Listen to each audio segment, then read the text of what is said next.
Well, hello everyone! Today we're gonna see how to make the Bloody Mary the healthy way.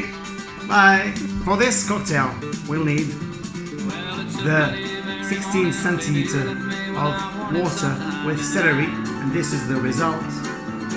Then apple cider vinegar 1 centiliter,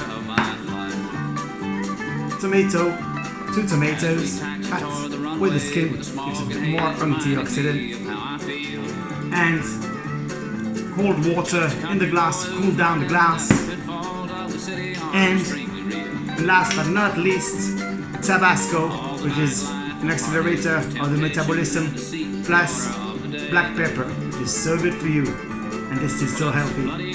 Enjoy the ride! Yeehaw! Woo!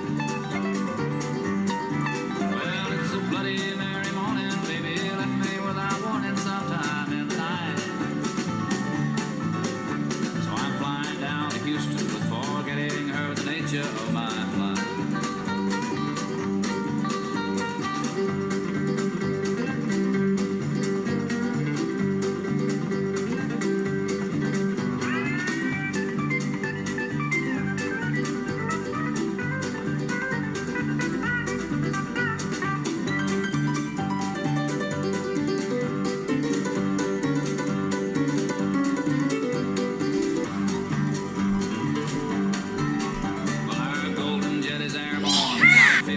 Path across the morning sky, and a voice comes through the speaker reassuring us Flight 50 is